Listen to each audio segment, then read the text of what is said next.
ouvir a voz do Salvador. Senhora, se é corrente pregar-se que Cristo ressuscitou dentre os mortos, como, pois, afirmam alguns dentre vós que não há ressurreição de mortos? E se não há ressurreição de mortos, então Cristo não ressuscitou. E se Cristo não ressuscitou, é vã a nossa pregação e vã a nossa fé. E somos tidos por falsas testemunhas de Deus, porque temos asseverado contra Deus que Ele ressuscitou a Cristo, ao qual Ele não ressuscitou, se é certo que os mortos não ressuscitam. Porque se os mortos não ressuscitam, também Cristo não ressuscitou. E se Cristo não ressuscitou, é vã a nossa fé, a vossa fé, e ainda permaneceis nos vossos pecados. E ainda mais, os que dormiram em Cristo pereceram. Se a nossa esperança em Cristo se limita apenas a essa vida, somos os mais infelizes de todos os homens. A ressurreição é a nossa libertação. Agora somos livres. E somos livres principalmente de nós mesmos, porque a Bíblia diz que nós não somos mais escravos do pecado. Em Cristo somos livres. Nós vamos meditar nessa música, ouvimos de manhã, vamos ouvir de novo agora, meditando e pensando nessa liberdade que a ressurreição nos traz em Cristo.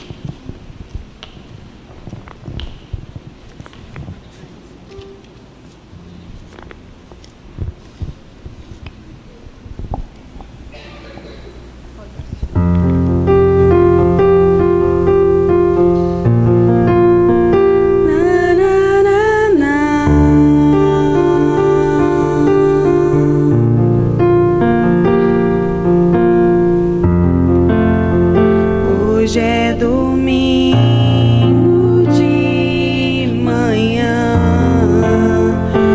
hoje o sol não quer brilhar, tudo é solidão, e elas vêm dizer de madrugada ressurgiu. Não acredito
Amém. Louvado seja o Senhor pela liberdade que temos em Cristo. Eu recebi um aviso agora que amanhã terça-feira vai ter uma programação de mulheres aqui na igreja, né? Estão convidando aí as mulheres, tá? 19h30. Olha, quando a gente lê esse texto, o capítulo 15 inteiro fala sobre a ressurreição e é difícil pensar nele todo. Eu fico pensando das duas coisas que incomodam a nossa vida. Um é o pecado e a outra é a morte. O pecado é essa coisa que vive dentro da gente como alguma coisa que nos tira do eixo, nos tira do prumo. E outra é a morte, essa presença constante que a gente sabe que ela vai acontecer. Outro dia já me pediram para não ficar falando isso aqui, né? Para não lembrar disso. Não vai resolver muita coisa, não lembrar disso, tá? Vai acontecer, né? A morte se mantém presente na vida, lembrando aquilo que a Bíblia fala, que o salário do pecado é a morte. E a morte física é só um símbolo da morte espiritual, que é o que nós temos de pior, que é esse afastamento da nossa vida, da nossa alma, do nosso espírito com Deus.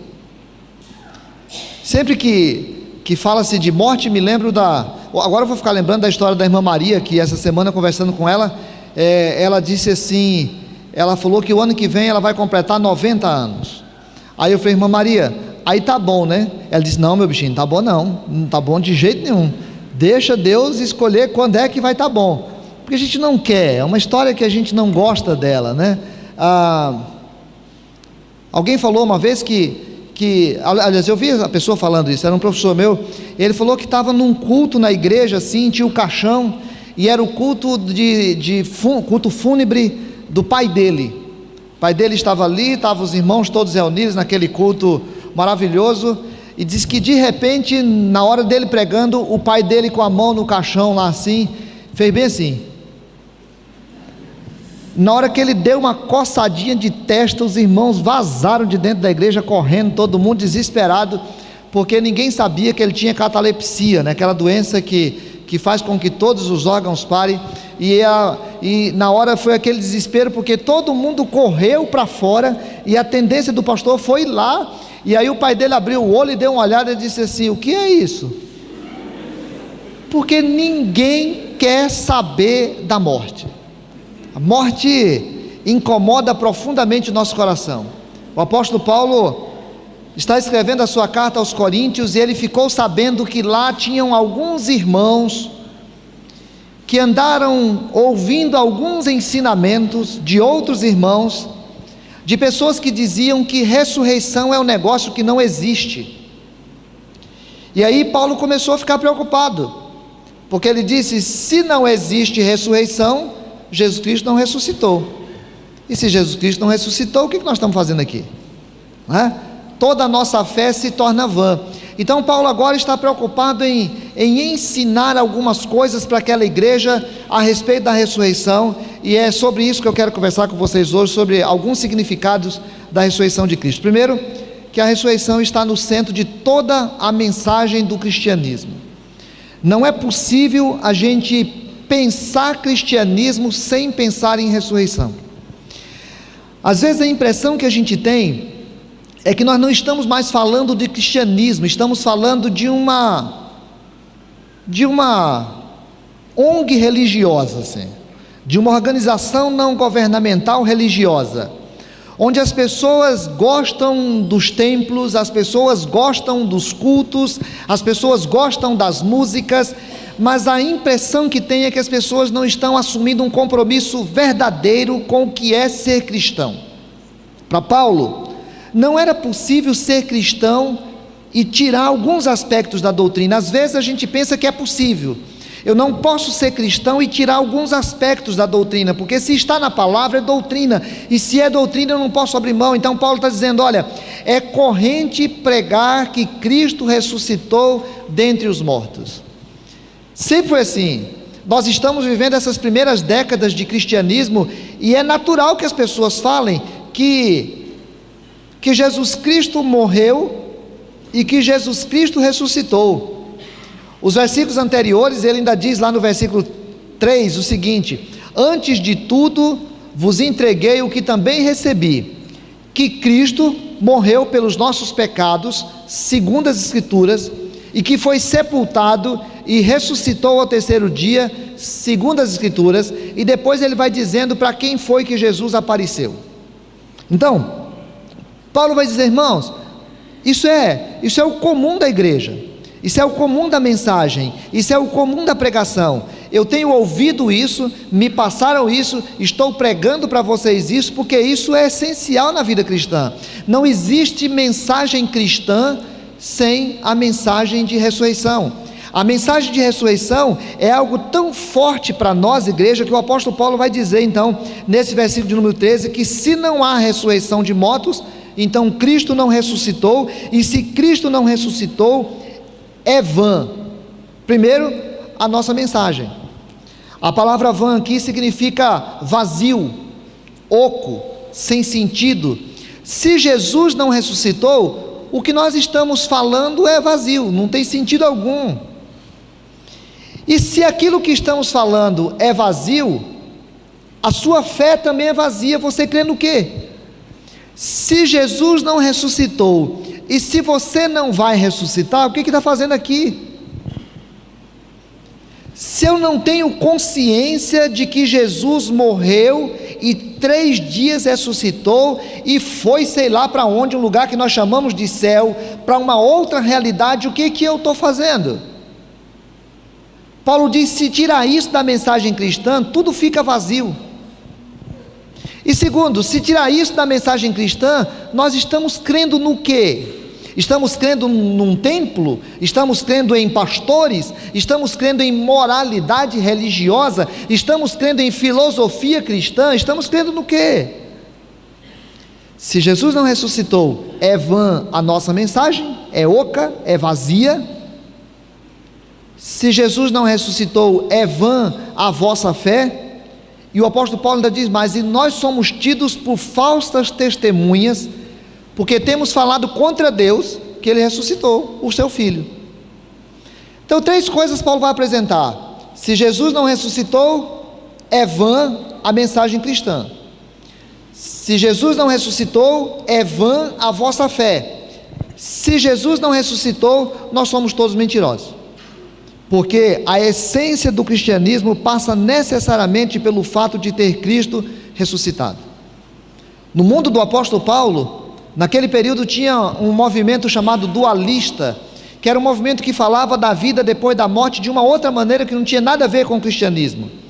Mas hoje nós vivemos uma situação pior, porque nós vamos treinando os nossos filhos para que eles estudem, porque todos eles precisam fazer faculdade, e aí mandamos os nossos filhos à faculdade, e a faculdade é um lugar maravilhoso, faculdade é uma coisa boa que existe na vida da gente, mas a faculdade se tornou escrava de um cientificismo moderno, que vem desde depois da Revolução Industrial, especialmente depois do Iluminismo, onde se coloca que verdade só é aquilo que se pode pegar, que verdade só é aquilo que se pode reproduzir em laboratório, porque nós fomos engendrados por uma mentalidade mecanicista, que vai dizer para nós que só aquilo que pode ser reproduzido em laboratório é científico, e a ciência é a verdade.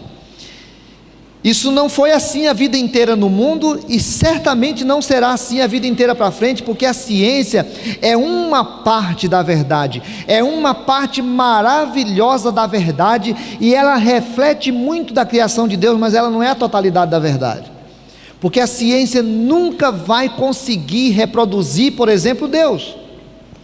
A ciência nunca vai conseguir reproduzir a psique, a alma humana. A ciência nunca vai reproduzir o amor. A ciência tem seus limites. Porém, a mentalidade desses últimos 2 séculos é que a ciência é a mãe de todas as verdades, porque ela em si é a verdade. E aí, nesse cientificismo das faculdades, nós mandamos os nossos filhos para lá, e a faculdade vai ensinar aos filhos que isso é uma linguagem mitológica, que isso é uma linguagem figurada, que isso é uma linguagem que não serve à mentalidade do século 21, e que, portanto, é absolutamente antiquado crer em alguma coisa que aconteça depois daqui, e pior ainda, crer que nós vamos ressuscitar. E aí o apóstolo Paulo fala: se nós não vamos ressuscitar, é vã a nossa mensagem, é vã a vossa fé, e nós somos todos mentirosos, porque nós estamos dizendo que Deus ressuscitou o seu filho quando ele não ressuscitou. Então, irmãos, eu queria convidar o teu coração nesse domingo de ressurreição para essa primeira coisa. Você crê que Jesus ressuscitou? Você crê, ainda que a ciência diga que isso não é possível, você crê? Você crê que Jesus morreu e 3 dias depois ressuscitou?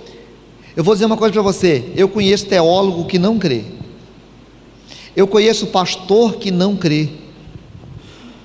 Existe uma gama de teologia da década de 40, da década de 50 para cá, que não crê que Jesus ressuscitou, que isso é uma das mitologias criadas nas várias religiões a respeito dos seus deuses, e que com o cristianismo não é diferente. Aí o apóstolo Paulo fala: meu irmão, se você não crê nisso, a sua fé é vazia, a sua fé é nada, a sua fé não tem sentido, ela é oca.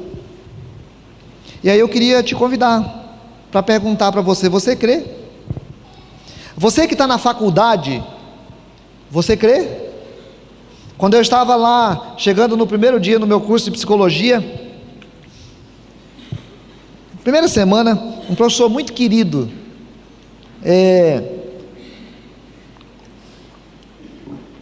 começou a dar aula, e ele falou assim: olha, gente, deixa eu falar uma coisa nesse primeiro dia para vocês, que é muito importante para a nossa continuidade aqui. Aqui não é lugar de religião. Tudo o que eu vou falar não tem nada a ver com religião. Tudo o que eu vou falar praticamente nega o que diz a religião. Então você que é religioso, tenha paciência com a gente, porque a ciência não crê e eu também não creio. Então não creio em Deus e não creio em nada do que é uma manifestação religiosa.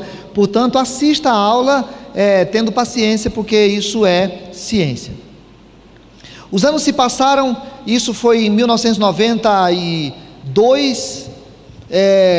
O ano passado nós tivemos uma palestra aqui na cidade sobre ética na política, e foi convidado uma sumidade aqui na cidade, que é uma pessoa que tem doutorado e é uma pessoa muito respeitada, que era exatamente esse professor, e ele foi falar sobre ética na política, e ele começou a sua palestra, e no meio da palestra ele começou a falar sobre isso, que um dos problemas que aconteceu com a humanidade é que a gente gastou tanta página para escrever que Deus morreu, na visão do Nietzsche, que a gente gastou tanta página para poder negar o exagero da Igreja Católica e da Idade Média, nós acabamos negando a existência de Deus, e porque negamos a existência de Deus, perdemos a noção de uma autoridade suprema. E ele diz assim: eu era criança, e aí diziam que existiam 10 mandamentos, agora não dizem mais, e as pessoas acham que pode fazer o que quiser, então nós não temos mais expectativa de ética na política, porque o homem tirou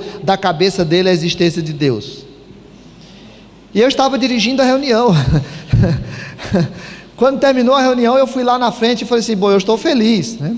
Primeiro porque eu sou pastor, estou num partido dito de esquerda, e há muitos anos atrás eu ouvi um professor meu falando isso, e agora, depois de décadas, eu olho para o meu professor e ele está falando exatamente o contrário. Aí ele levantou a mão e falou assim: mas isso não significa a confissão de fé, viu? Dando risada. Eu falei: mas já é um bom começo, porque quando a academia tem a humildade de olhar para ela e entender que ela sabe muito, mas não sabe tudo, quando a academia tem capacidade de olhar para dentro de si e entender que a ciência não é a totalidade da verdade, nós vamos poder falar assim: pá, Mesmo quando ficaram falando que a nossa fé era tola, a gente pode dizer não, nós continuamos crendo que Jesus ressuscitou e a ressurreição é a essência da nossa vida. Segunda coisa, a ressurreição é a marca de que nós somos regenerados em Cristo. O apóstolo Paulo diz assim: olha, é importante que a gente entenda essa mensagem do cristianismo. É importante que a gente entenda, e ele já disse isso no versículo 3 do capítulo lá que nós lemos no começo, capítulo 15, no versículo 3 ele diz assim: antes de tudo vos entreguei o que também recebi, que Cristo morreu pelos nossos pecados. Então eu preciso entender que sou um pecador, que como pecador estou separado da graça de Deus. Eu preciso entender que Jesus Cristo morreu numa cruz porque eu sou pecador. Eu preciso entender que a morte de Cristo não foi uma morte exemplar, foi uma morte vicária, ou seja, foi uma morte em lugar de, foi uma morte em sacrifício por mim, em sacrifício por você. Eu preciso compreender que a morte de Cristo foi a condição estabelecida por Deus de que a alma que pecar, essa morrerá, e aí Jesus não pecou e foi lá e morreu por mim.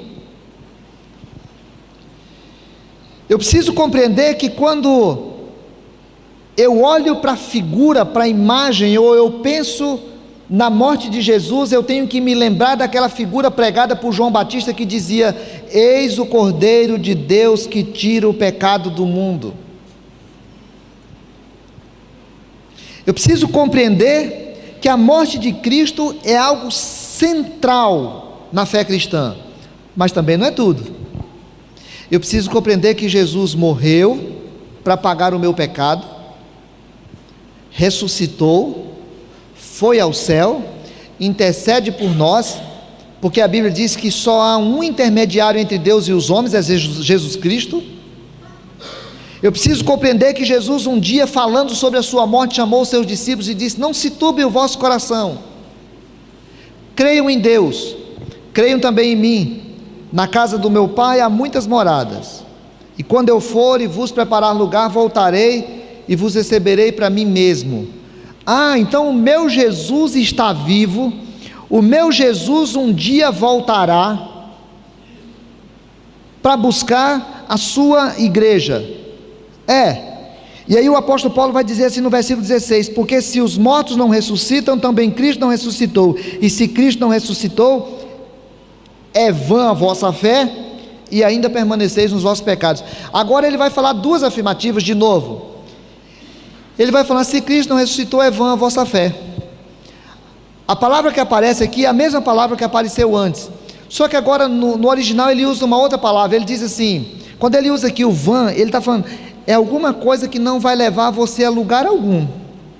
Se Jesus Cristo não ressuscitou, você está indo para lugar algum. Eu gosto muito daquele filme, O Contador de Histórias. Como é que é o nome dele? Tem um primeiro nome? Forrest Gump, o contador de história, né? Eu acho maravilhoso, porque tem um instante que ele sai correndo, e as pessoas saem correndo junto, né? E vai envolvendo todo mundo. Daí a pouco ele está barbudo, e ele começa a ter cara de místico, e as pessoas gostam de místicos. Daí a pouco tem um monte de gente correndo, e corre, aí ele chega na beira do mar, aí não tem mais para onde ir, e ele resolve parar e voltar, e as pessoas todas ficam perguntando: e agora? Salomão falou alguma coisa parecida. Salomão falou que o homem, muitas vezes, ele sai correndo atrás do vento, ele anda para lugar algum. Paulo diz assim: meu irmão, se Cristo não ressuscitou, você está caminhando para lugar algum. O que tu está fazendo aqui? O cristianismo impede a gente de fazer tanta coisa. Está fazendo o que aqui, cara? Se Cristo não ressuscitou, é vã a vossa fé. E a segunda coisa, vocês permanecem com o peso dos vossos pecados. Se Jesus Cristo não ressuscitou, não adiantou nada o que foi feito na cruz. A nossa regeneração em Cristo se dá pela morte e ressurreição de Cristo. Porque Jesus está vivo, nós somos regenerados. Eu não sou santo e você não é santo por ti mesmo, nós somos santificados em Cristo. E aí eu preciso, num dia desse, num dia de ressurreição, reafirmar a minha fé e compreender: eu creio que Jesus está vivo. Isso é o centro da minha fé. E eu creio que sou perdoado em Jesus. Esse é o centro da minha fé. Eu sou perdoado em Cristo. Eu gosto muito da figurinha que eu já contei trocentas vezes nesses 22 anos aqui. Que eu li, eu era adolescente, era professor da sala de adolescentes lá na igreja aqui da UANA, preparando a aula um dia, tinha uma historinha lá, que marca o meu coração. A historinha que Lutero teria tido um sonho, uma visão, alguma coisa, na época da reforma, e Satanás chegava para ele com um livro enorme, grosso, e dizia para ele: você está querendo mudar alguma coisa? Como que você pode mudar alguma coisa na religião se você tem tanto pecado? E Lutero ficou constrangido e disse: não é possível que isso tudo é meu. E Satanás disse: claro que é teu. Se tem uma coisa que Satanás é craque, é em nos lembrar dos nossos pecados. Quando a Bíblia diz que Deus esquece quando Ele nos perdoa, Satanás nos lembra. Satanás é mestre em ficar acusando, né? Então ele falou: claro que são teus. E aí Lutero teria pegado aquele livro grande e conferido, e lá estavam escritos pecados que ele nunca imaginou que alguém sabia. Estava lá, escritinho num canto. E aí ele ficou muito triste, mas daí a pouco se lembrou de alguma coisa, olhou para Satanás e disse: é só esse? E aí Satanás disse: não, você acha pouco? Tem outro. Foi lá e trouxe um segundo livrão. Ele deu uma conferida e estava tudo pecado dele mesmo. Olhou para ele e disse: é só esse? E Satanás: não, você acha pouco, ainda tem um terceiro. Foi lá e trouxe um terceiro quase cheio. Disse para ele, mostrou, ele olhou tudo e disse: é só esse? Satanás disse: você acha pouco? Ele disse: não, acho muito. Pegou, colocou o tinteiro lá na tinta vermelha e escreveu o versículo de 1 de João, que diz assim: e o sangue de Jesus, seu Filho, nos purifica de todo pecado. Irmãos, essa é a nossa fé. Essa é a nossa loucura, essa é a nossa utopia, na linguagem dos homens lá de fora. As pessoas seculares vão dizer: isso é loucura, isso é utopia, isso é mais do que utopia, isso é nossa vida. Essa é nossa alegria, porque Jesus morreu na cruz, porque Jesus ressuscitou, nós fomos perdoados. A todos aqueles que se arrependeram, chegaram aos pés de Jesus e disseram: Senhor Jesus, eu creio em Ti, eu creio que Tu estás vivo, eu estou agora pedindo perdão ao Senhor. Então, a ressurreição é o centro da mensagem, a ressurreição é sinal da nossa regeneração, e a ressurreição é o sentido da esperança de uma nova realidade. É o centro da mensagem, é o sinal da regeneração, e é o sentido de esperança de uma nova realidade. Paulo vai dizer: irmãos, as pessoas já morreram em Cristo, morreram. Pessoas muito crentes, muito dedicadas, pode ser quem for, morre como todo mundo morre. A irmã Maria vai morrer,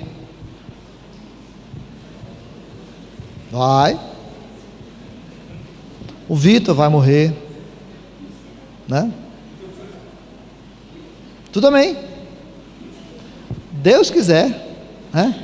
Nós teremos muitos velórios ainda juntos, é parte da vida. O apóstolo Paulo diz assim: querido, se você imagina que ser crente é uma coisa maravilhosa, se você imagina que ser cristão é alguma coisa maravilhosa, se você imagina que ser crente te liberta de muitas coisas, mas se a tua vida for só para cá, qual é o sentido disso?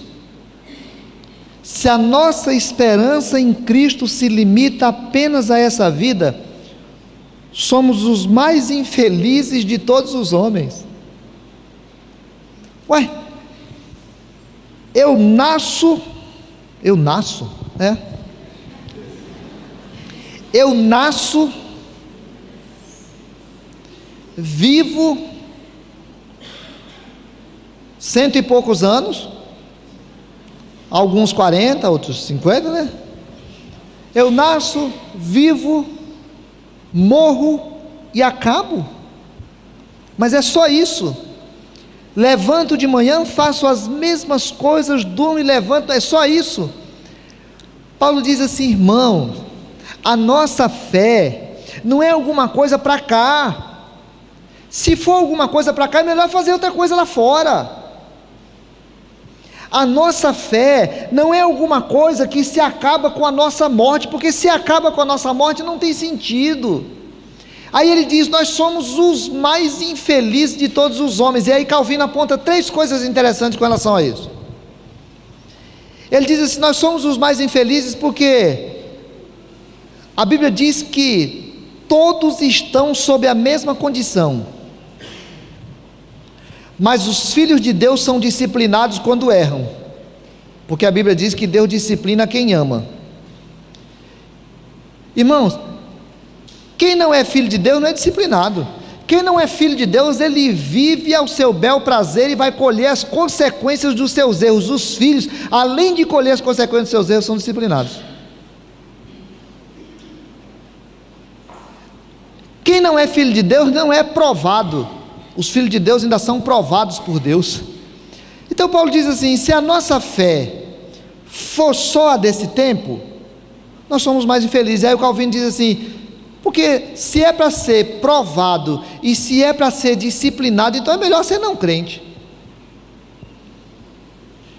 Depois o Calvino diz outra coisa: as pessoas que não são crentes, elas desfrutam dos prazeres do pecado, porque pecado é gostoso. Pecado é alguma coisa absolutamente prazerosa. Se não fosse prazerosa, a gente não fazia. Aí Paulo diz assim: os crentes não podem pecar. Quando eles pecam, estão fazendo uma coisa errada. Se a nossa vida vai ser só para cá e depois vai acabar tudo, então é melhor pecar. O que nós estamos fazendo aqui? E na época de Paulo ainda tinha uma coisa que Calvino aponta. Ele diz: na época de Paulo, ser cristão era ridículo e ainda corria o risco de ser perseguido, como acontece hoje em alguns lugares do mundo. Então Paulo diz: irmãos, é preciso que a gente entenda que toda a nossa fé, ela nos aponta para a esperança de uma nova realidade. Em Romanos capítulo 8, o apóstolo Paulo vai pontuar uma série de coisas dessa eternidade, que eu queria ler alguns versículos com você. No versículo de número 11, do capítulo 8 de Romanos, ele diz assim: se habita em vós o Espírito daquele que ressuscitou a Jesus dentre os mortos, esse mesmo que ressuscitou a Cristo Jesus dentre os mortos, vivificará também o vosso corpo mortal por meio do seu Espírito que em vós habita. O versículo 17 diz: ora, se somos filhos, somos também herdeiros, herdeiros de Deus e co-herdeiros em Cristo. Se com ele sofremos, também com ele seremos glorificados. O versículo 18 diz: porque para mim tenho por certo que os sofrimentos do tempo presente não podem ser comparados com a glória a ser revelada em nós. O versículo 24 diz: porque na esperança fomos salvos. Ora, esperança que se vê não é esperança, pois o que alguém vê, como espera? E termina o capítulo 8 dizendo assim: porque eu estou bem certo de que nem morte, nem vida, nem anjos, nem principados, nem coisas do presente, nem do porvir, nem profundidade, nem altura, nem qualquer criatura poderá nos separar do amor de Deus que está em Cristo Jesus, nosso Senhor. A morte vem, que venha, eu não vou atrás dela, como diz o cearense em latim, de modum et rebus. Mas se ela quiser vir, que venha, porque a vida do Cristo ressuscitado é vida que já faz parte da nossa vida, porque a Bíblia diz que nós já somos glorificados em Cristo, estamos assentados à direita de Deus Pai Todo-Poderoso. Então no dia do nosso velório nós vamos ficar com saudade de vocês. No dia do vosso velório, nós vamos ficar com saudade de vocês. Mas é uma saudade diferente. Eu sou de família gaúcha, cearense, né? E nos velórios, os velórios que eu via na minha família, eu participei de uns velórios muito feios, desesperadores. Era uma agonia, gente desmaiando, gente aprontava aquele chororô. Eu me lembro sempre que uma vez eu era garoto e fui num velório e tinham cavado a cova lá, e alguém ficou morrendo assim, porque eu quero ir, né? Na hora de botar o caixão lá, pensava, porque eu quero ir também. Um homem chegou bravo, botou no braço dela e falou assim: bota lá também, já joga lá dentro também. A mulher não quis ir, foi nada, eu não ia coisíssima nenhuma. Porque a morte é esse elemento estranho da nossa vida. Mas irmãos, a morte não tira mais a alegria da nossa vida.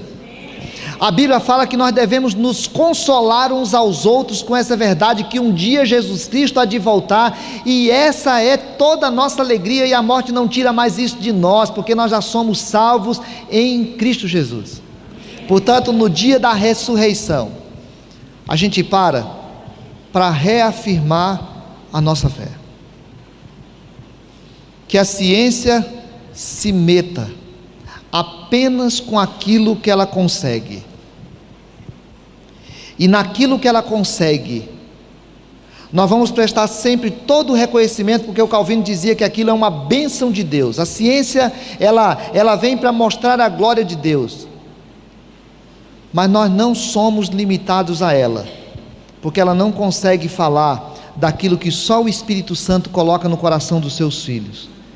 E eu queria animar o teu coração hoje a reafirmar a confiança no Jesus Cristo que veio, que morreu, que ressuscitou, que foi e vai voltar, e que você viva nessa esperança, em nome de Jesus, amém?